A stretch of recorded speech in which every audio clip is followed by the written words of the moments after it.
Thank you very much. Good evening, good evening. As always, I talked you guys up. I told him he's in for a good night. I also told him I've been doing this for a minute, and this is my first sold-out crowd. So thanks to all of you for coming out for Wendell. Thank you. The book, as you might imagine, is fascinating and has some great stories and lines in it talking about art, life, his passions, his trajectory. So, Wendell, I thought I'd start with a question about you. You tell a lot of stories. You have two older brothers, and as they go to integrated schools, they both have a hard time. They come in tears. You, as an elementary school student, your father sits you down and says, get ready, this is going to happen. You're going to be approached on the playground. Go for the biggest guy. And you tell a great story where there you are. I'm imagining, you're all like 7 or 8, and you let him have it. Come on! And you scare most of the kids away, and you let him have it. And I think it's interesting because throughout your life, when you decide you're going to be an artist, you go full bore, even though your father says no. You walk into auditions with Bob Fosse and let him have it. And I think a lot of people would say, even now you hear actors look around the landscape, actors of color, and say, I don't know where I fit in. I never in this book hear you say that you're going to make a place. That brawler on the playground takes that attitude into acting. Why do you have that? When they're, how did you know you weren't going to just be drug dealer number 3 all your life? Because, wow, you were really good. We couldn't just bring up nobody for you. We had to work at it. I come from a world and a culture that is populated with a multitude of fascinating, complex, erudite, crazy, fun-loving, angry, quiet, beautiful, intense, courageous people. I never knew a world that was small and narrow. I came from a community that said, you can do anything. I wrote this book because of the awakening I had. And part of the awakening was the power of art, what it can do, how that power was always a part of the culture of New Orleans, and also the legacy of this Moses generation that gave me, as a member of the Joshua generation, a foundation to see that you can be uninhibited and do anything. And then I realized, where have I heard that before? And I realized that for generations in my family that had been passed on, one of the mantras that my grandfather taught us, and taught my mother, who taught me, was, Kant died 3 days before the creation of the world. Don't ever tell me you can't do something. It was always that way. It was an expectation that you were going to do more. And that was the thing that informed me. The other bookend to those mantras that helped me go on was, especially growing up black in the segregated South, growing up in the South, growing up in a world that was created from America's original sin, was there are those who do not have your best interest at heart. You add that with Kant died 3 days before the creation of the world, you are prepared. All you need to add in is bless your heart. And I'll never forget, and it's that sort of bare bone, this is how it is. Don't ever come here and tell me that you can't do anything, but realize there are going to be those who don't have your best interest at heart, and you're going to have the tools to be able to deal with them also. That's what's expected of you. That came from my community, that came from my family, that came from my teachers who are here. I'm going to get it out now before I cry. Bob Cronin and Nelson Camp.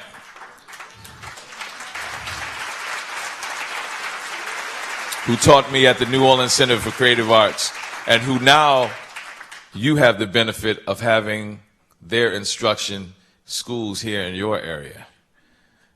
You know, they live now here in Philadelphia and in Bucks County, and I love them.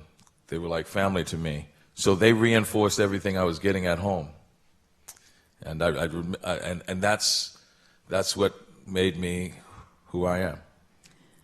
We got a lot of ground to cover in a short time, so I'm going to jump into a big section of the book, which is the rebuilding of New Orleans. I mean, you really talk about the history of the city, how much you love it, what the storm does to it, and why you come back to rebuild. Malcolm Gladwell, I'm sure you saw this recently in the New Yorker, wrote a piece saying the storm was better for New Orleans, for poor black communities, that it moved people who wouldn't have done better to other places where they did do better. And you look like you want to curse now, so. Well, I was on the wire, so. Your whole book is about why people need to come back. There was also the editorial in the Chicago Tribune that said, "Oh, I wish Chicago had a Katrina, so we could change ours." Oh, yes. So what do you think when you read an article like that? You've seen the community. Was it better for those people to have gone to Houston, to Mobile, elsewhere? It says, or is Malcolm wrong? It actually says that those cities are a little bit more evolved than our city. It just goes back to what I said before, that I always learn. There are those who don't have your best interest at heart. 7 days after we saw 1,800 people drown, 7 days after we saw the greatest disaster in American history, a natural disaster, I remember being in St. James, Louisiana, 70 miles west of the city, and I would only get a cell signal at night. And friends would call me, and I say, "Hey, man, you don't realize what's happening here. We are there are people stranded in the Superdome, the convention center. There's a major flooding here." I'm talking about, something that's destroyed the entire city. And they say, "Wendell, no, we know." I said, "No, you don't know because there's no response. No one's coming down." They said, "Wendell, we know." I said, "No, you can't know because we're begging people to come down." They said, "Wendell, it's on TV." And I said, "It can't be on TV." They said, "Yeah, it's on TV." I said, "No, it can't be because this is America and we have the 82nd Airborne that can go anywhere in the world in 48 hours. And they're in Georgia. So I know they're just a couple hours away. You're telling me it's on TV?" And that's when I remembered there are those who don't have our best interest at heart. I also remember that when evil people plot, good people have to plan. And it was because of those who built my community of Pontchartrain Park and my family. Pontchartrain Park was an African-American neighborhood built in the segregated South and post-World War II when blacks couldn't buy houses anywhere they wanted to. It was there that A.P. Turo fought to make sure that we had access to green space because black people could only go to a park on Wednesdays, Negro Day. Access to green space. So to appease that advocacy, Pontchartrain Park was created. 200 acres with 1,000 homes and a golf course designed by Joseph Bartholomew, who was a landscape architect who designed most of the courses in New Orleans but couldn't play on them because he was African American. He had to walk the course at night so white people wouldn't see him and get him arrested. I always think of Bagger Vance, that scene where Will Smith walks the course at night. I think that was a tribute to Joseph Bartholomew. My parents were a part of that pioneering group. It became an incubator for talent. First black mayor, Dutch Morial, his son, who's also mayor, Mark Morial, now the Urban League president.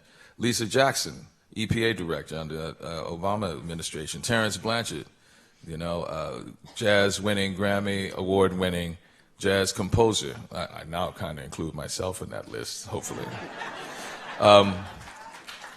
But with that, it would be blasphemous if I let it go. But on that 7th day after Katrina, on the front page of the Wall Street Journal, September 8th, 2005, you can Google it now, James Reese said, "We are going to change this city geographically, demographically, and politically." Mr. O'Dwyer said, these are business elites, said, this is the best thing ever happened in New Orleans. We're going to be able to get rid of the people we don't want. So they were taking advantage, they're plotting already.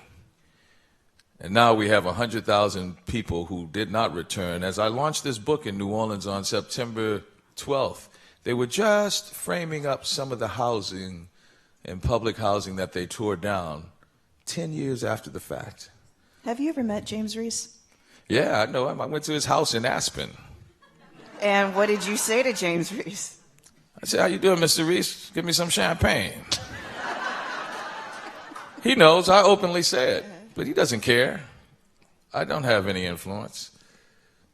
They thought I had some influence, but then they said, ultimately, he doesn't have any influence. And there's no ramifications for him because he was put on the Bring Back New Orleans plan. It was Jimmy Reese that put green dots on the map, saying, let's just let these neighborhoods go back to green space. In the 21st century, the reclamation of New Orleans will be, let it go back to swampland, which we all know was bull. That's the way you expropriate properties if you get people to move away and then you say, hey, time has gone by, let's take that property now. If I went to New Orleans, who's winning, Wendell Pierce or Jimmy Reese? Oh, Jimmy's doing good. It's a tale of two cities. I would say that hopefully I pricked the consciousness of people enough that the 10-year commemoration just doesn't become this celebration of, oh, we've done well. First, we honor those who died, 1,800 people. I told them, I said, you don't see people celebrating on 9/11 in New York. They're commemorating and honoring people first. So let's remember that. But hey, listen, the rejuvenation of New Orleans is good. It's good. It's a good thing. But it can't be a tale of two cities. And that's what's happening now. It's a tale of two cities. And so our advocacy has to be about making sure that a rising tide floats all boats.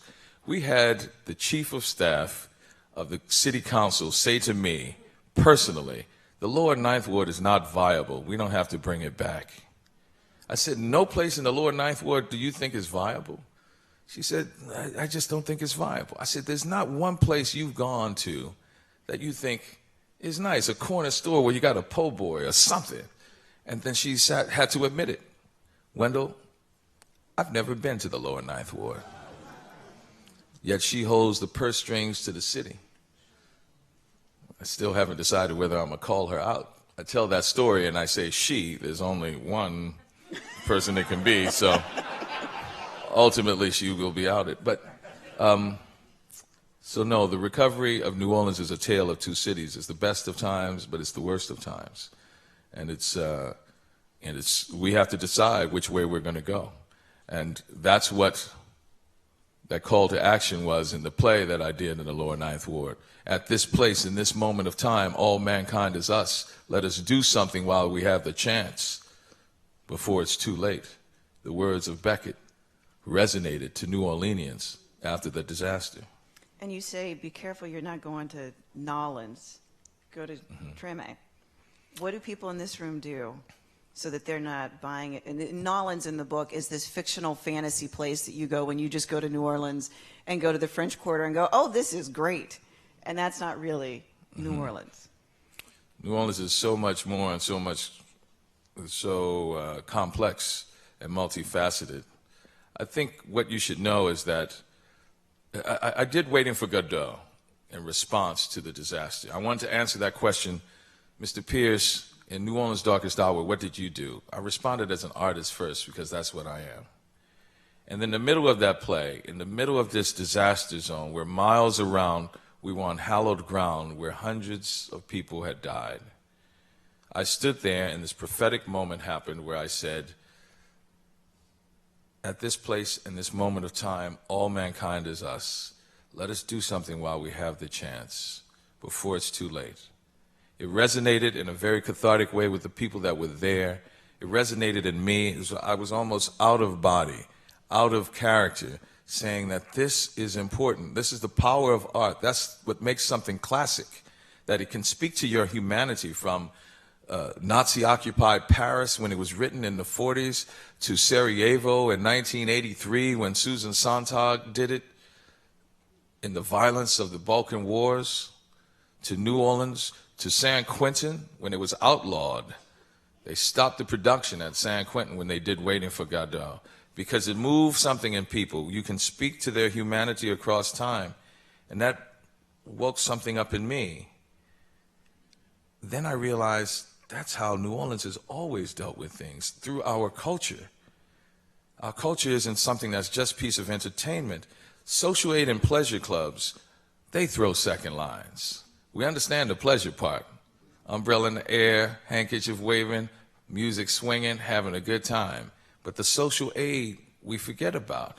Social aid and pleasure clubs, when black folks couldn't get burial plots, when they couldn't get health care, when they couldn't get insurance because they were redlined, they pooled their money in their own benevolent groups. Social aid and pleasure clubs. Your mama takes sick, we're going to take care of you. Your daddy dies, we're going to send him off nice. That's where the tradition of the second line comes from, the jazz funeral comes from. We see the residual of it, the pleasure, the martial, but understand that it was culture as social justice, culture as sustenance to the soul. Even our culinary arts, not only sustenance to the soul, but literally to the body. Scraps of food off your table with a little oil and burnt flour, and you build that stew up to gumbo, known around the world. Unless you got gumbo back there, don't start. Sustenance to your body. So that's the power of culture. The Africans captured as slaves who played and danced the bambula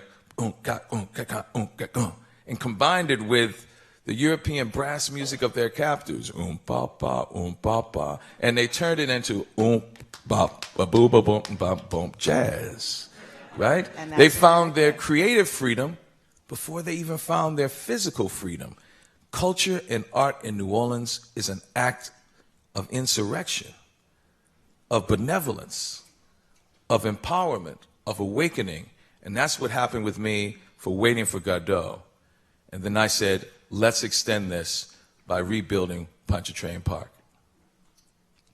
Let's switch topics a little bit. For many people, you will always be Bunk Morehouse.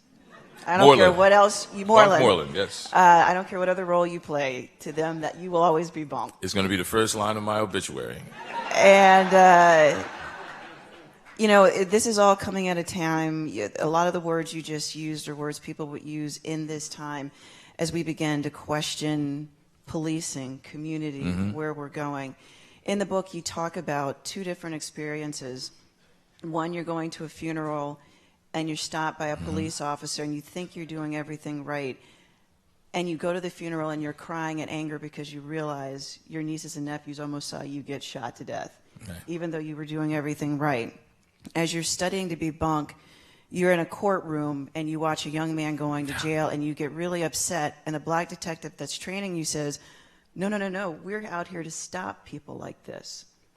That is a pendulum. As you look at where we are in America, you've had both of these experiences. I didn't do anything wrong. Why are you doing this? These are the people tearing down our community. That scene with Omar. Where do you find yourself on that continuum? First of all, that's a perfect example of how powerful art can be. Last summer, as the Baltimore uprising is happening, the media reached out to the people who created The Wire. What is your perspective? Because we had this discussion going on for 5 seasons about the variables that were contributing to a boiling pot of dysfunction that, as Shakespeare says, we were holding a mirror up to nature. David Simon was saying, consider the decline of the American empire, consider the decline of what's happening in our political and criminal systems. So much so it had the attention of even the President of the United States. That's the power of art. Where I fall in the discussion of what's happening, 2 things I always want to point out that no one's saying. The outrage of seeing innocent people getting killed should first be coming from good cops. Where is their outrage that someone would dishonor what they hold so dear to them on their chests, their badge, and that oath they take to be fair and to the Constitution? They should be outraged that someone even calls the person that breaks the law a cop. I would want to go through the television and strip him of his uniform immediately. The thing I learned when I was doing The Wire, the research for it, is why black men become cops. Because they said the small percentage of people responsible for the criminality in my community can't compare to the majority of good people that I grew up with in my community. Good, hard-working folks who get up and just try to make a better life and a better way for themselves and their families. They are disproportionately the victims of that crime and criminality.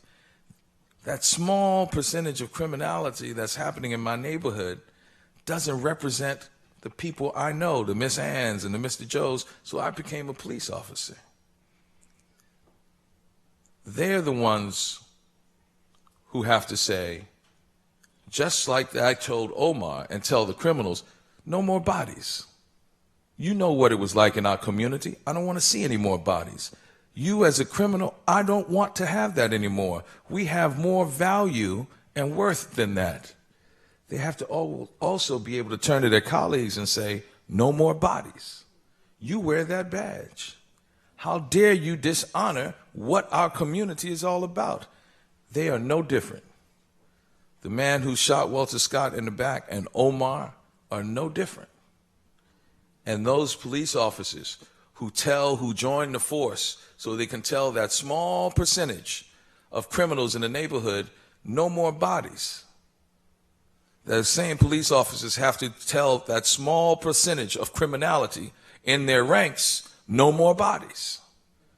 That's where I stand on it. Somebody heard you on the radio today, and this is secondhand, but you were talking about The Wire, and you said that you thought it was somewhat of an indictment of the police, and this person said to me, but is it more of an indictment of Marlowe? The Marlows of the world, they could get out. The final scene with him is he could go make a bunch of money as a developer, but he's back on the corner throwing blows. That the Marlows of the world push the police to where they are. And they just wanted to know what you thought about that. The Marlows of the world don't push the police. Then if we subscribe to that, then okay. The troubles of the world, to use a song lyric, pushes me to do violence. If the Marlows of the world are going to push police to that point where they have to do violence against innocents, because I can't make the distinction, I'm not going to hold myself to the standard of having the intellectual capacity or the training to say, I know the difference, then we all have no responsibility. Let's throw caution to the wind and just say chaos reigns. You know, and that's what most of those little rich kids who decide to be anarchists for like 2 or 3 years, right? Like my daddy used to say, my father's a wise man. He's 90 years old. He has all these sayings. He said, look, boy, I can't remember what was edited in or out of the book sometimes. But my father said, look, boy, you're getting out of school. Let me tell you something. You can't be like them rich white kids to go find yourself in Europe. You better go out there and get your ass a job. And he said, let me tell you something else. If you want to go find yourself, look in the mirror, right? You found yourself. I think my father knows your father. I got a similar speech. You know, when the Freddie Gray case came down and Baltimore went through what it went through, it really sat with me that when they brought up the name of those 6 officers, half of them were black. Mm-hmm. What do you make of that? There are those who don't have your best interest at heart. If you notice, there's no adjectives in the description of those people. My parents didn't say there are some evil white people who won't have your best interest at heart. They didn't say there's some bad black folk. They said there are people. There are those who don't have your best interests at heart. They're going to come in all shapes, sizes. And listen, you know, if you start to just paint a certain group of people one way, they're going to be seen that way by everyone. It influences everyone. They're human, so if they make the choice to make those bad decisions to treat people like that. And here's the other thing. No cop has ever come out and talked about the ride. And it's known across the nation. Every cop. If there's a cop in here, is there a cop in here? That's hard to believe. Man, I gotta get some cops to buy my book. Maybe I should shut up. Everybody is kind of like the unwritten law, you know. A cop handcuffs you and puts you in the back, and you short stop the car. You drive fast, and then you hit the brake, and you, bam. You know, everybody. I mean, not like I get arrested every day or anything, but that's common knowledge, and people act like it's not common knowledge. And I wish there was one police officer in the midst of all of this saying, I think people are responding to the fact that most of these kids who interact with policemen know about the short ride, the short stop. You're going to handcuff them and drive fast, and you hit the brakes. And that way, anybody went to the Army here? Anybody who was a veteran, right? You ever heard of a blanket party? Right. Right? Somebody gets in trouble. This sucker makes us do KP or whatever. Tonight, we're going to put a blanket over his head and whip his butt. He won't be marked up. Sometimes you put soap in a sock. I know I'm sounding like a violent person. I'm a student of human behavior. So, as we look at these things, let's look at it from a place as a student of human behavior would look at it. You know, we know about these things. If we're going to eliminate it, let's ask people to rise to a better place. And that's why I'm an artist, because it speaks to the better angels in ourselves. It speaks to that humanity, that what David was trying to write, so you can never pass a corner boy in Baltimore again without saying, that might be Michael, that might be Dookie. I know the fourth season of The Wire was the best examination of how we save some and lose others. The best examination of that. As students of human behavior, and if you really want to change something, examine that and go, when do we lose that person? I almost quit The Wire after the fourth season. At the rap party, this beautiful young lady comes up to me and says, oh, Mr. Pierce, I'm going to college next year, and I didn't get a chance to work with you. I really wanted to work with you. I said, you on the show? She says, yes. I said, who were you? She said, I was in the classroom.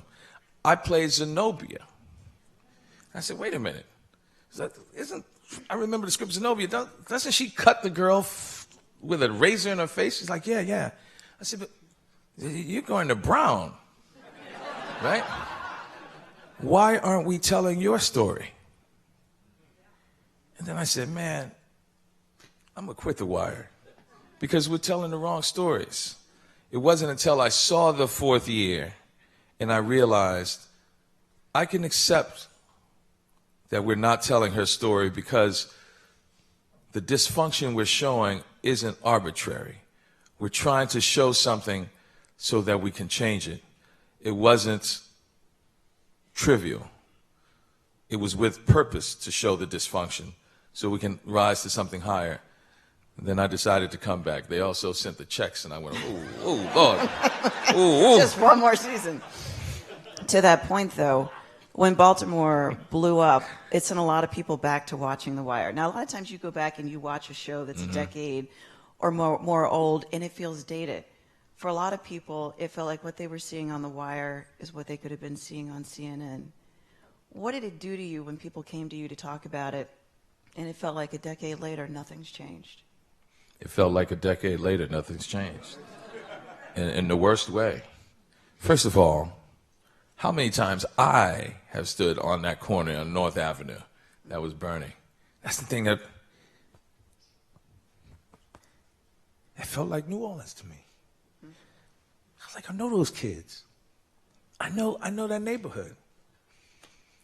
And actually, I got in trouble because I just tweeted. I said, "Man, don't burn down your own neighborhood.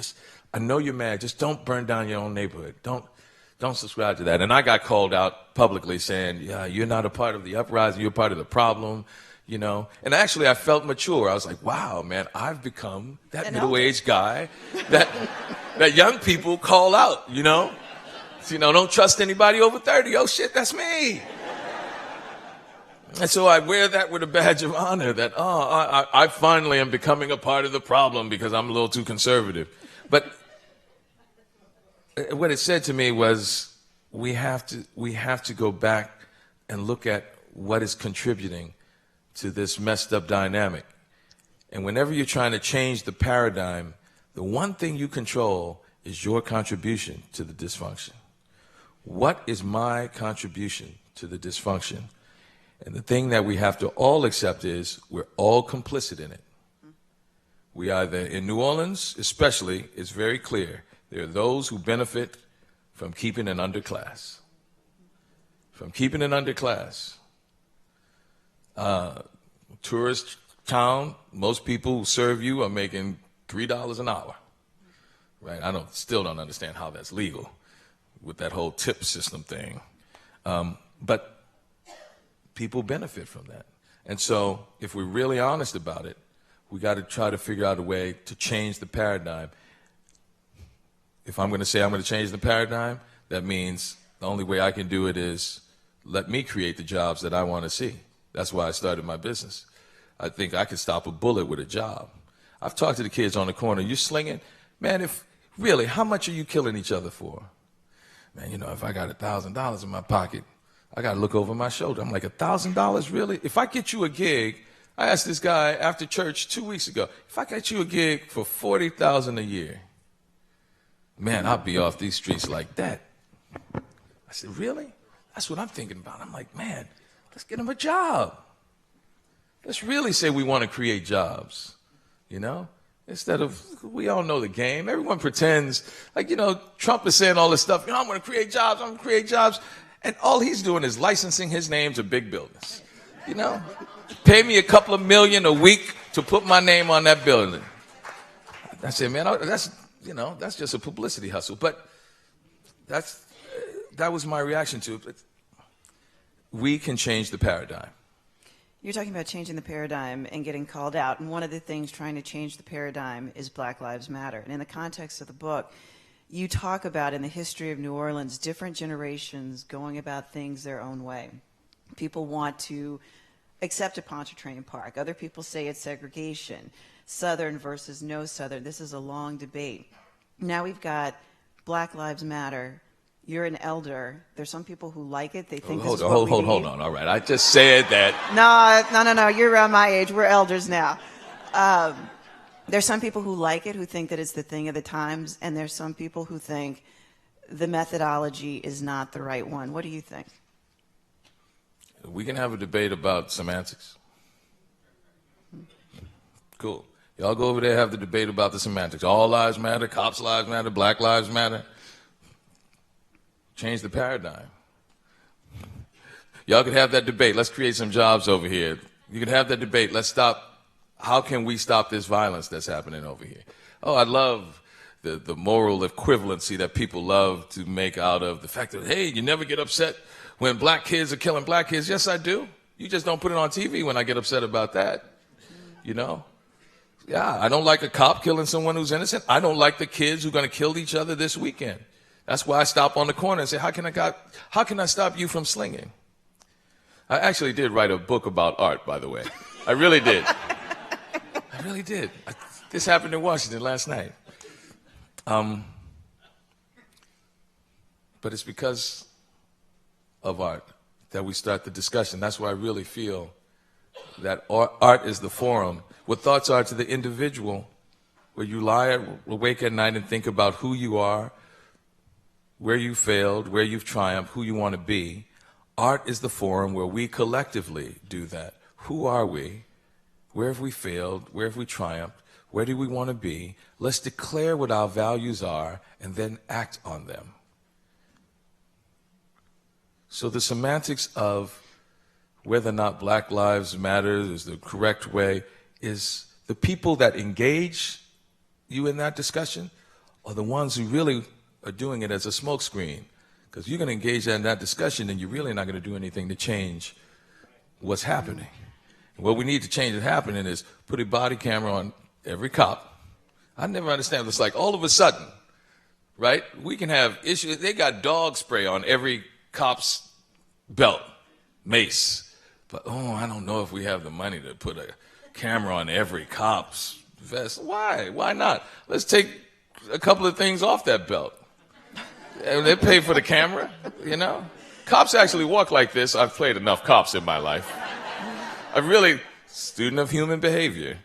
They have so much stuff on their belt. You can't, at the end of the day of shooting, you hurt your arms if you swing your arms. You're like, man, you're bruised here. Cops literally have to walk like this, you know? So they won't hit all the stuff on their belts. I think they should put a little camera right on their chest. It'll stop everything. I think of Wendell Allen, a kid with my name in New Orleans, home from college.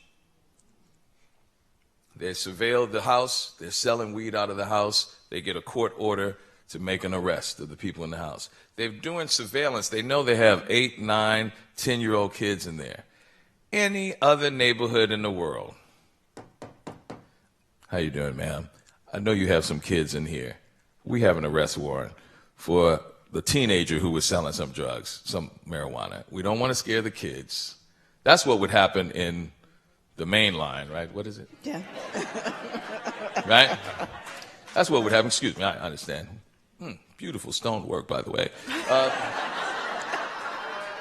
Could you call your teenage son and tell him to come down? You know, what? He's selling marijuana. No, they went in, guns raised, slammed down the door, arrest warrant, police. The kid is like, whoa, what's going on? Steps out of his room and the police shoot, fire, and kill him. He moved fast. We didn't know where he was coming from. Thought he had a gun. But one police officer from another jurisdiction had a body camera on. And the tape came out months later. Story changed. Kid came out of his room. They just turned, looked at him, and shot.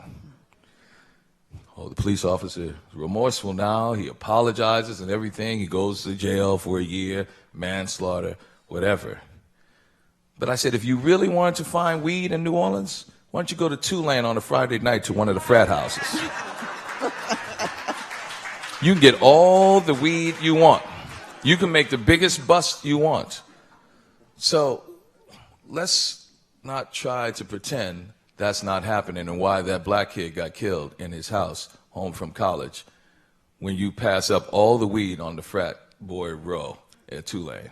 I think we need more Wendell Pierce on Meet the Press and This Week and other shows. No, I want to be on the stage in the theater. Well, quickly, because we're coming down to the last few minutes before it's time for their questions, a couple of quick things. In the book, you talk about art, and you talk about coming to feel the jazz in Shakespeare. You're trying to learn the lines, and then finally hanging out with Wynton, it hits you what the rhythm is. Quickly, can you give me a line of Shakespeare the way Wendell did it before and the way Wendell did it after? Oh, no, hold on now, wait. Let me explain. First of all, I remember exactly where I was, 1981, October, Village Vanguard, Arthur Blythe. The tune was diddle-it-doo-doo-doo, biddle-it-doo-doo-doo-wee-boo-dee-da. A swinging tune, right? And Arthur Blythe, if you know him, alto saxophonist, his solos are free. Right.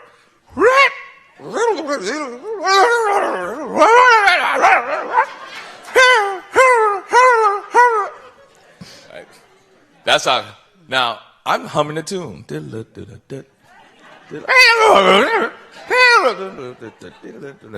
and I'm looking around the club because I don't know what he's playing. I don't understand. And I turned back like this, and I'm humming the tune, and he came back to the head. Oh, we were right in sync. And it hit me. While he was playing all that wild stuff, he never lost where he was. He knew exactly where he was in the tune. He found freedom within form. He understood that you can be confined to what exactly something technically is, but you don't have to be confined in your individual expression. It was an American aesthetic on display. Law and order, but find your individuality at the same time.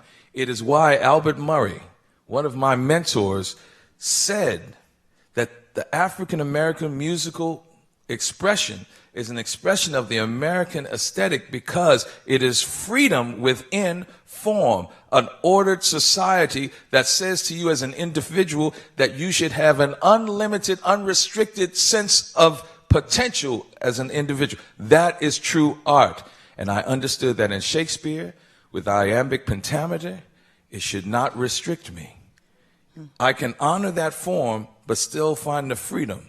Was ever woman in this humor wooed?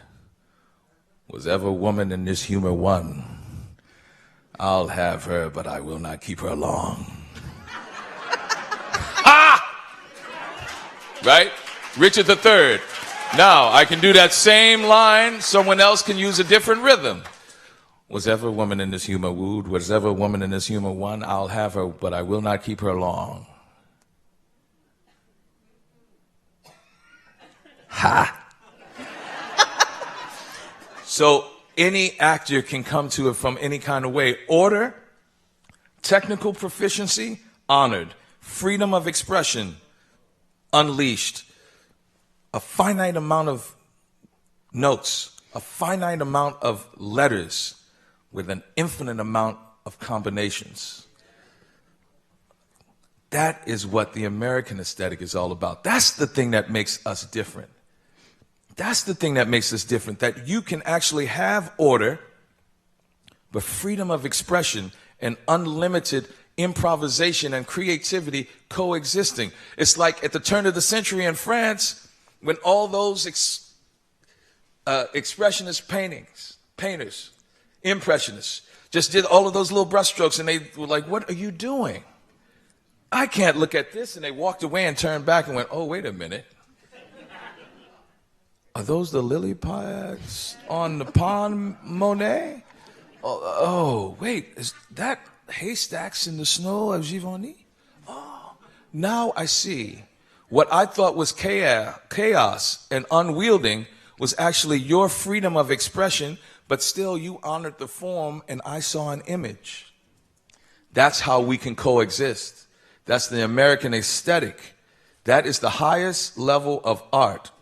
When technical proficiency and order is honored, while freedom of expression is unleashed. Out of many, one. That's what Americanism is about. And it came from this disparate group of people and the African music experience of jazz and the blues informed it, actualized it in our art. Blues. I ain't got no shoes. That's not it. In spite of all of that, I'm still aspirational. I ain't got no shoes, but I'm still walking to Chicago. That's what the American aesthetic is about. And one last thing, and we'll open it for questions. Justice Black in Texas, no relationships with black folks on a social level, sees a young Louis Armstrong play at a roadside juke joint. And he sees for the first time in his life genius in the form of a black man. That informed him. That informed him. Art moving people to action. He wrote about how, as he considered all of those major changes in our country in civil rights law and manifesto, that moment, I remembered the genius I saw in Louis Armstrong, and I had never seen genius in a black man. Then I came to an understanding that this humanity is not restricted to some idea of white supremacy, but this humanity is unrestricted to all.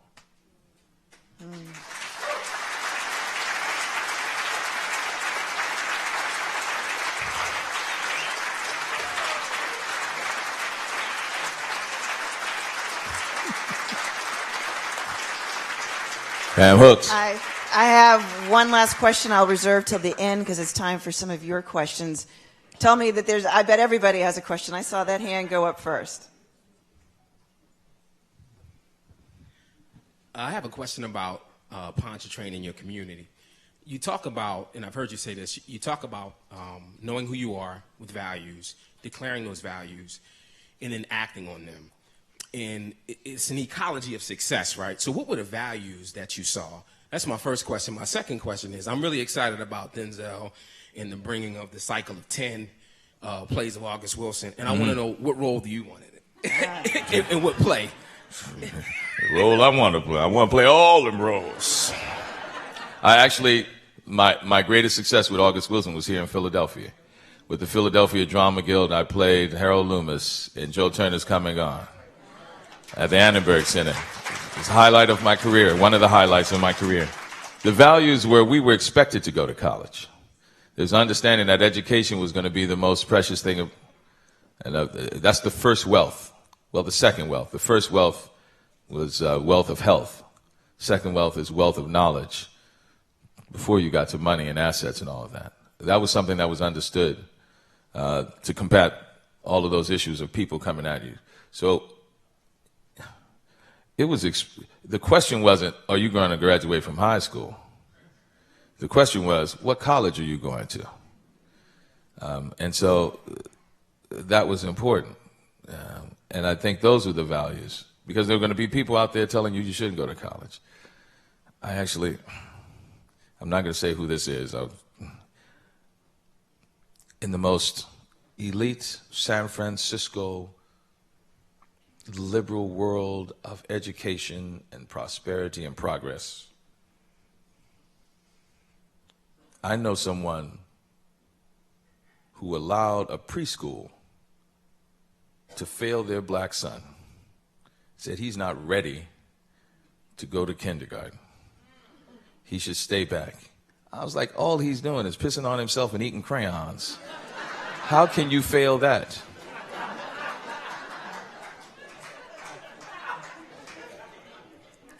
So there are going to be those that don't have your best interest at heart. And my community said, you're going to school. You're going to school, boy. You know.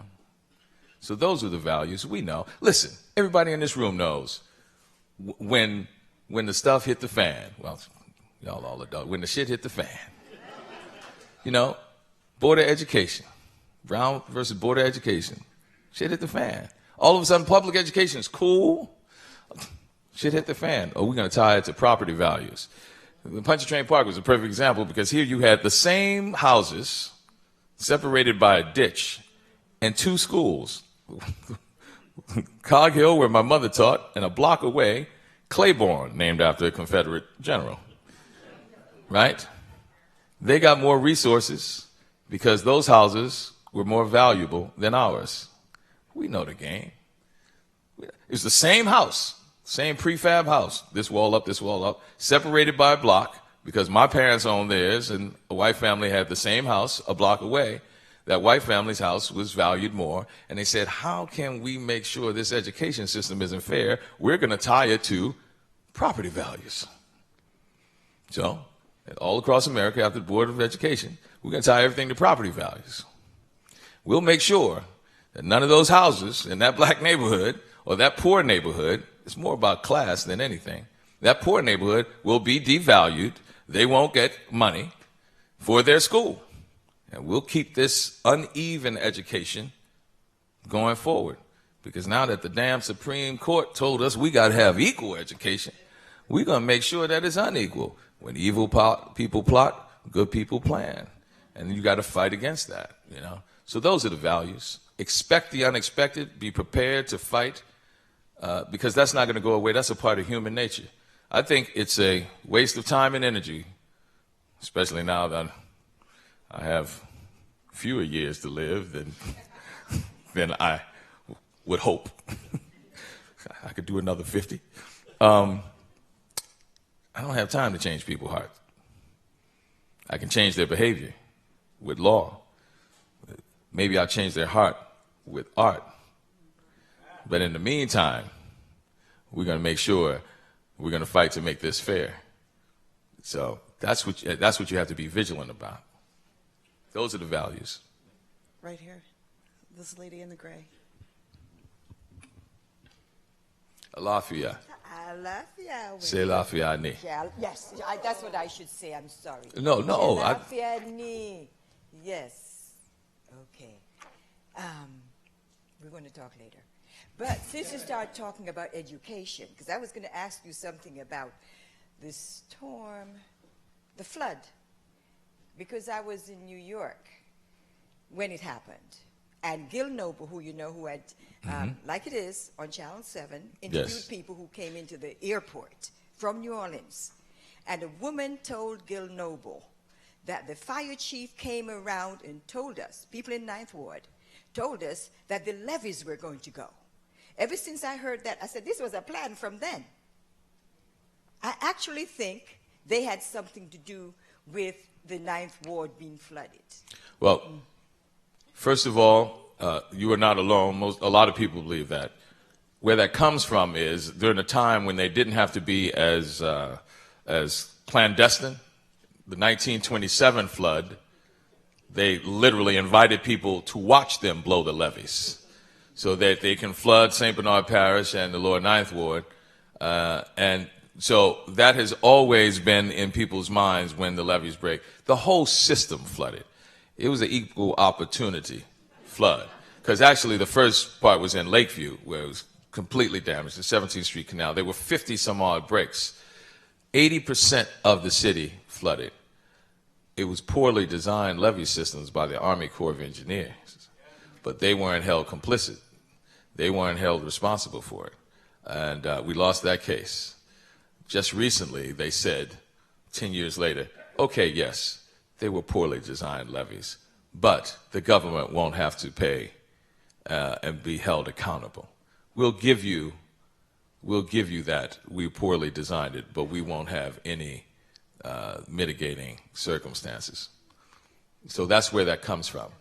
And the other thing about education is the first thing they did was fire all the teachers. First thing they did, fire all the teachers. Utno was predominantly African-American, female union. My mother was a part of it. And when you saw people on the rooftop waving, they said, what should we do? How do we save them? Fire all the teachers. Because they knew that's what they were going to do. Then they said, we're going to take over the schools. And they privatized all the schools. The verdict is still out on that. Yes, school reformation. But I'm always a little curious about school reformation because there's no special education in New Orleans now. All special need kids are good luck, right? The other thing is we have privatized prisons. And the lobbyists for privatized prisons always fought against any sort of public school reformation because it meant they weren't going to have a criminal class to fill their prisons to make their money, right? So now that they're sitting silent, I'm going, something's up. Why are they? And I think if we follow the money, we realize they're cooking the books and they're part of the scheme too. I'm going to hold Tulane accountable. The Cowan Institute, the barometer by which we judge this all charter school system, puts out a report last October saying we are doing great. 6 months later, they said, we lied. We lied about these numbers. But it was just an oversight. And nobody followed it because the plan is working. So we have to be vigilant about it and understand that the violence is going to continue as long as we continue to not educate our children. I'm an actor, all right? There's a lady with her hand up right there in the center.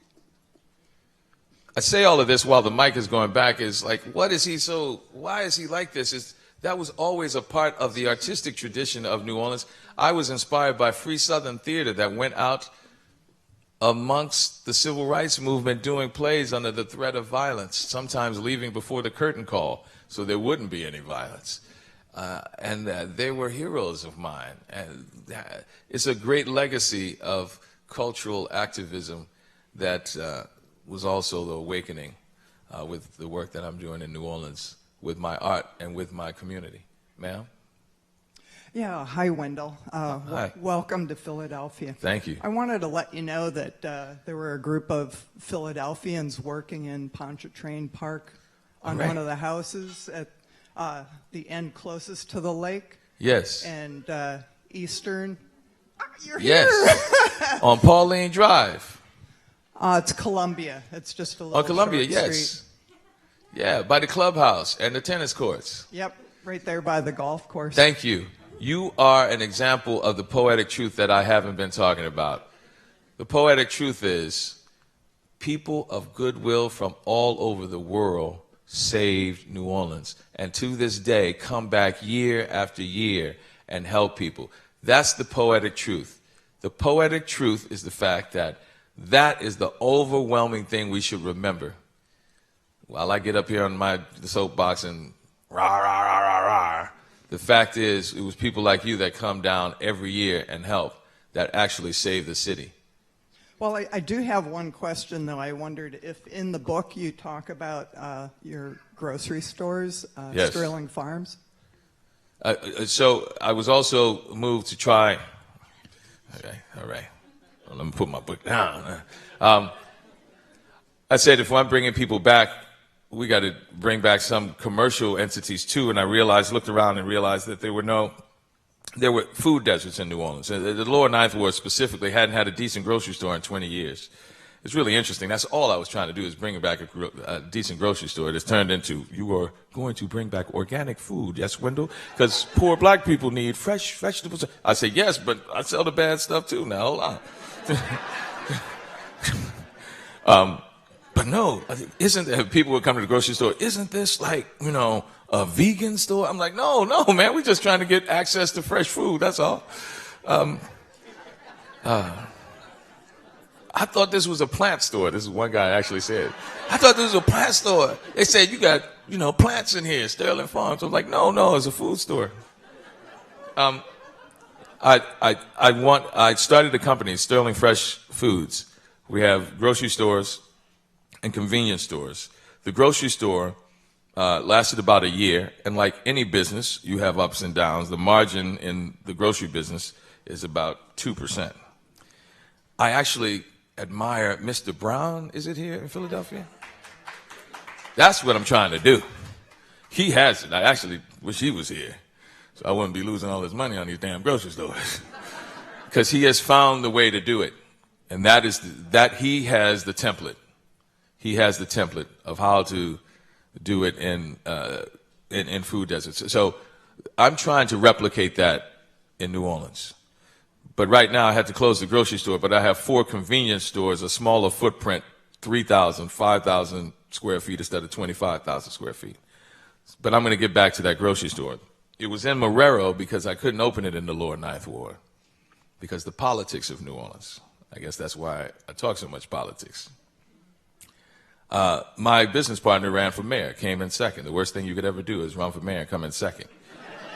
Because, come in third, that's cool. Fourth, last, it's cool. No problem. Second, you're a threat. And so anything you do for the next 4 years, we're going to try to destroy it. We were opening Sterling Farms in the Lower Ninth Ward. I was paraded around by Senator Mary Landrieu saying this is an example of a hometown kid coming back home and committing economic development in his community. While she was parading me around, her brother, Mitch Landrieu, was meeting with Goldman Sachs, who was financing the deal. Now, I wasn't a fly on that wall. The lawyers at Riverhead say you have to say maybe or use whatever words keep me out of litigation. But they went in doing the deal. They came out and said, we're not doing it. Now, I don't know what happened. All I know is they met with the mayor of New Orleans, and all of a sudden, they decided not to do the deal.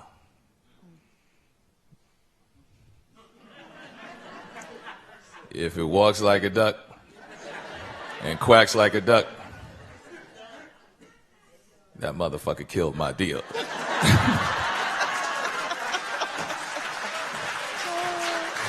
I said I wasn't going to curse. Anybody from this side? There's somebody who, first hand up in the way in the back there. Lady with dark hair, all the way in the back, on that side, yeah.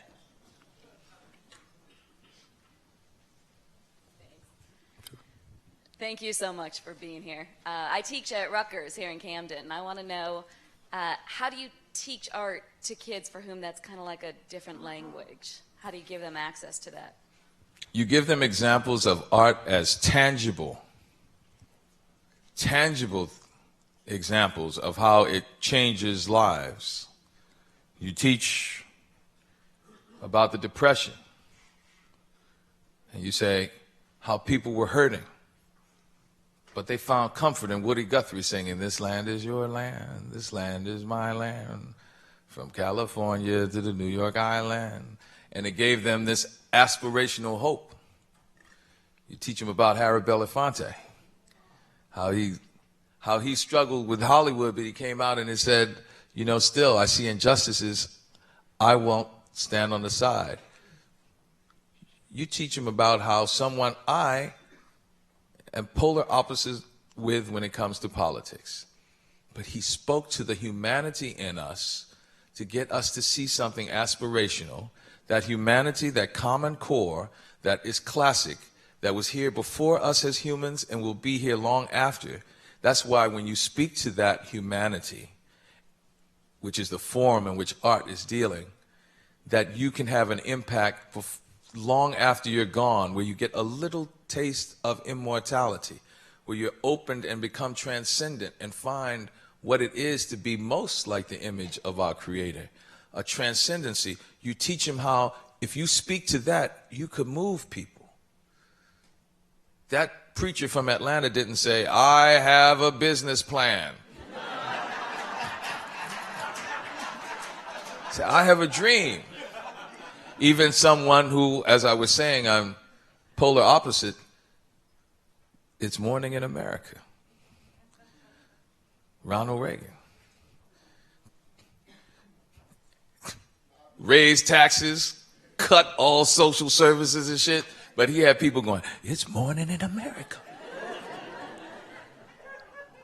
He spoke to something in Lech Walesa in Poland, a poet who could move a country from from really bad government.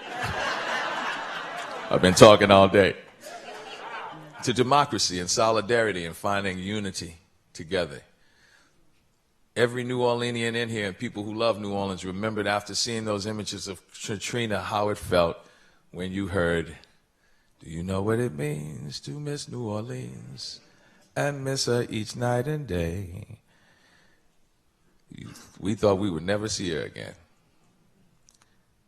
Art speaks to that core of your humanity that will move you to do something that you share with everyone. That's how you teach the kids the importance of that.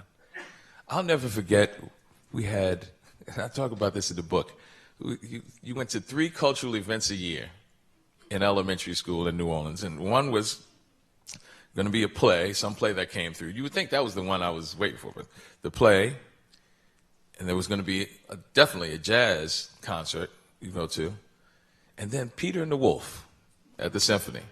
I don't know why the classical director always assumed that kids only were going to respond to Peter and the Wolf. It's a hip piece of music.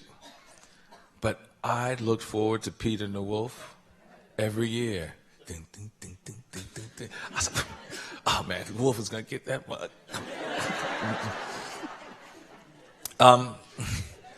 It was aspirational.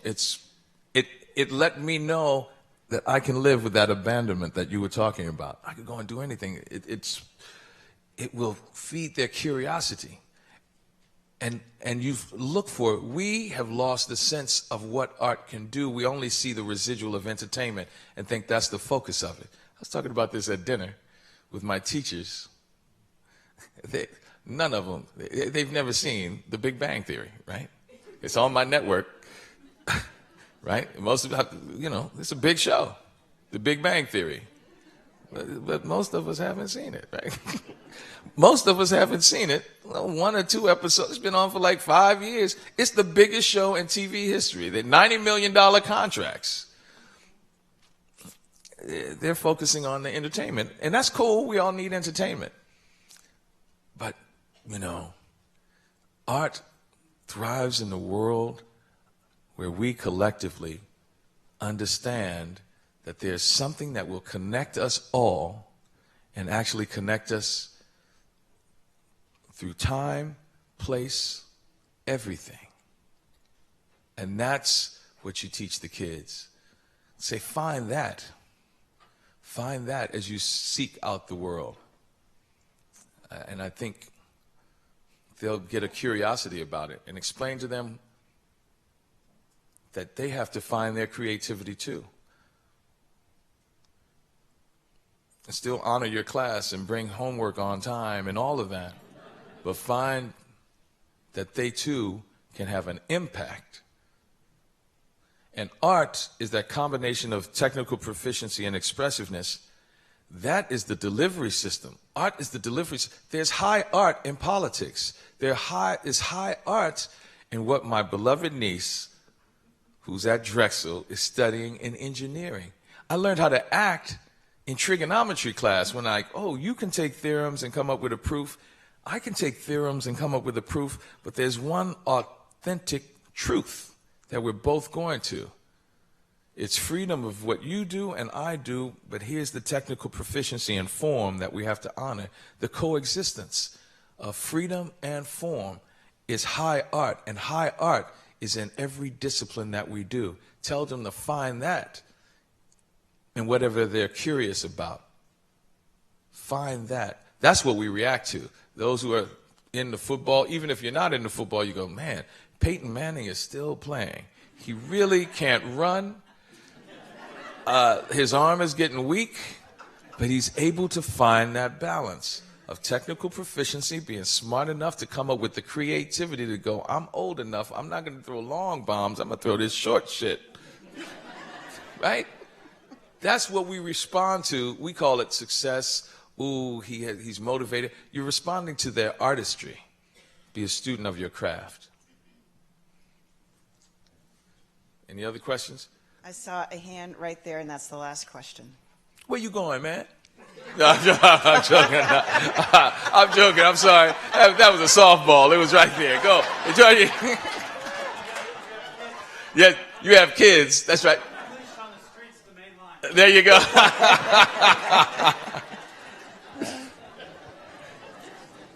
All right, last question. So there's a lot riding on this. We are big fans of The Wire. We're also really big fans of Treme. Oh, okay. Yes. And so we were just wondering if you could speak to what that experience was like of creating that art that put New Orleans out onto more of a screen, and what it was like doing that show in your city, like with that group of people. That was a godsend. Doing Treme was not a television show. It wasn't a job for me. It was the last years I got to spend with my mother. It was therapy for multitudes of people, group therapy. For those New Orleanians away from home saying, how can I just want to be able to help, to remember the culture.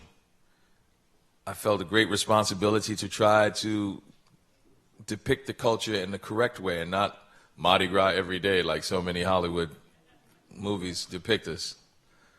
Understand how it was civic service. Mardi Gras Indians were more than just that. Black men sewing elaborate costumes that motivate each other to make sure they stay civically involved. Only in New Orleans, baby. Treme was a poem. If The Wire was a true dissection and analysis of the dysfunction of American urban life, Treme was a poem to how people intersect with life and find uplift in desperate times, finds beauty in ugliness, makes something out of nothing. The northernmost Caribbean city, the last Bohemia, the Big Easy. It was group therapy on Sunday night. You could go around New Orleans as people realize while I thought I wasn't moving forward, looking back on just a few years, wow, I have made a step. I remember one man who hadn't even cried through Katrina. Nothing moved him. He was just going about his life, and he saw the episode where Big Chief walked into his house, and he had the most cathartic moment since memory, how something emotional can come into your muscles when a thought or a memory is triggered. He heard the squishing sound of his feet in mud as he walked through his house, and he broke down and cried for the first time and mourned the loss he had gone through. He said, I needed that. I've been waiting for that moment for 5 years. And when I finally saw it, I knew what was hurting me for so long. And I was able to grieve and move forward. That was a gift that David gave us as New Orleanians. The best thing I would hear when I traveled, people in New Orleans would say, man, Treme is so on point and authentic with our culture. Do people outside of the city get this? Wendell, they must not get it. And then I would be outside the city and people would say, man, I watched that show about your city. I've never been there or anything. Wow, I want to go. Do people in New Orleans know how much I get it? I understand New Orleans. I have to go there because it was speaking to a unique and authentic truth, which is the form in which art deals with. And that's what Treme was. And right now, with even the shortened 3.5 years that it was on, we have a cultural document that when that little boy 20 years from now asks me, what did you do in New Orleans' darkest hour? I say, go and watch this, bruh. That's what we did.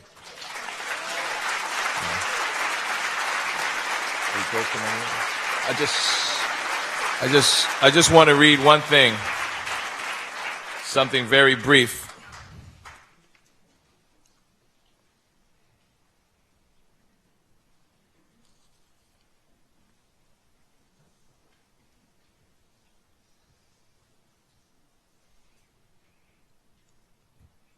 And I want to read this because I want my niece to know what sort of family you come from. What will hold you up no matter how long you are out there and never feel alone. We know who we are by the stories we tell about ourselves and the world. We know who we are through the family and community of those whose stories we are a part. We make our stories and our stories make us. I'm not sure the stories of my family are art exactly. After all, they came down to me not as objects to be admired for their beauty. Then again, they contain so much truth and goodness that they cannot help but being beautiful as well. Their trials, their triumphs, the virtues that gave them the strength to overcome, all of these things live in the stories my family shares as an inheritance that grows as we invest in each successive generation. I draw creative strength from my roots buried deep in South Louisiana. Until the storm, I did not appreciate how much those roots were the veins connecting my heart to the body of historical experience that gave birth to the man I am today and the man and the artist I am becoming every day. Sometime in the 1850s, nobody can say exactly when, on the banks of the Kentucky River, a boy named Ara Steele rested in the basket of his slave mother's arms as she said goodbye to their family and sailed away. One white man had sold mother and child to another white man. As the child's father, brothers, sisters stood on the water's edge in tears. 500 miles downriver, the passage of the mother and her child ended on a sugarcane plantation near Bertrandville in Assumption Parish, a moist and fertile patch of land between the Mississippi River and Bayou Lafourche. The master forced his name on the mother and child, Harris, and that is how my family came to South Louisiana. Years later, after emancipation, in 1865, Ara Steele would tell his children that his earliest memories are of his mother reaching and teaching him to say his prayers at night, and telling him when freedom comes, as surely it would, to go on a quest. You are not a Harris. You are a Christoph, she would say.